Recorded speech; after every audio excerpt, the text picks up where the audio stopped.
Hoi, ik ben Miranda. Ik ben koloniemanager assistent en wij zijn hier in een van de fokgebouwen binnen. Omdat wij bezig zijn met een introductie van een nieuwe fokman in een fokgroep.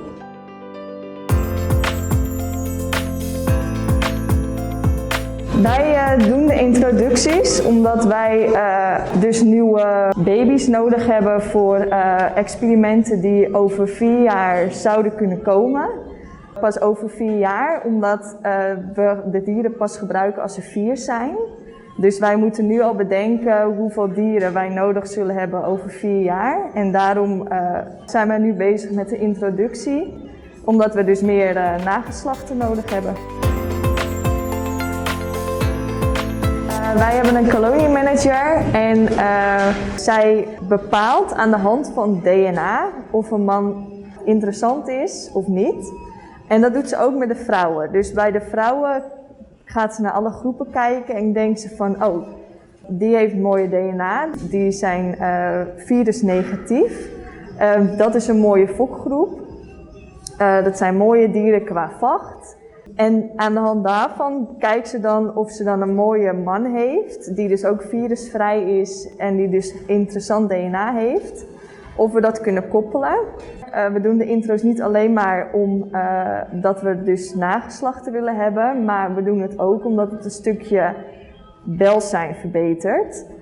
Ik vind persoonlijk dat je heel erg kan zien als er een alfaman in de groep zit, dat een groep veel stabieler is. Omdat een alfaman zeg maar echt zijn groep rustig kan houden.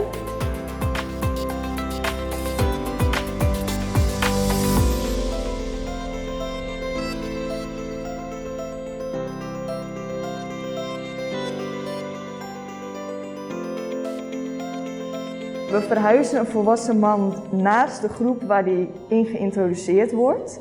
Hij wordt dan eerst in zo'n compartiment als deze geplaatst. De luiken kunnen we dan dicht doen, waardoor hij eigenlijk helemaal afgesloten is van de groep waar hij in gaat. Hij kan ze alleen zien als hij in die hoek gaat zitten en een vrouwtje hierboven gaat zitten. Maar als hij zoiets heeft van het wordt me iets te veel, dan kan hij gewoon achterin gaan zitten en dan heeft hij helemaal eigenlijk geen contact meer met de vrouwen. En de vrouwen kunnen hetzelfde doen. Maar doordat ze toch naast elkaar zitten, wennen ze wel alvast aan elkaar. En dan zijn ze dus niet helemaal vreemden als ze bij elkaar in een groep worden geplaatst. En dan wordt hij verplaatst naar een ander compartiment. Die zit hier in de hoek. Dat is zeg maar een compartiment waar hij meer contact kan maken met de vrouwen. Eerst is dat op een plek waar ze nog niet echt fysiek contact kunnen krijgen, maar wel elkaar meer kunnen zien als dat ze hier zitten.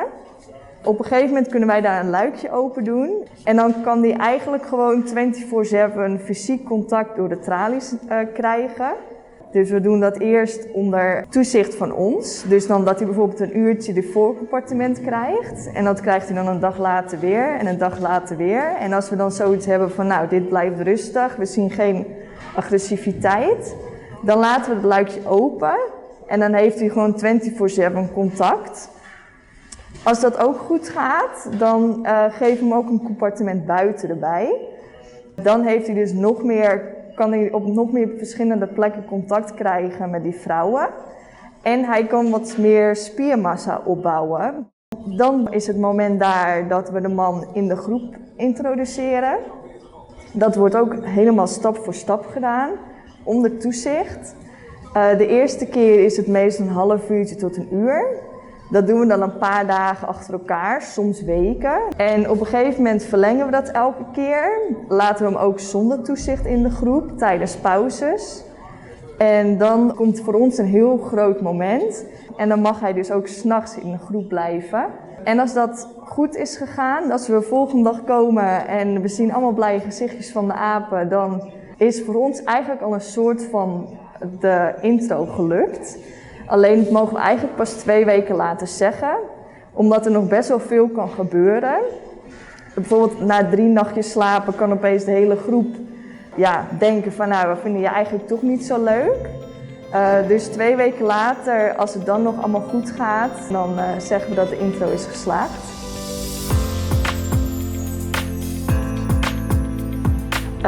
We hebben hier een mannetje zitten, die hebben we vorig jaar geïntroduceerd.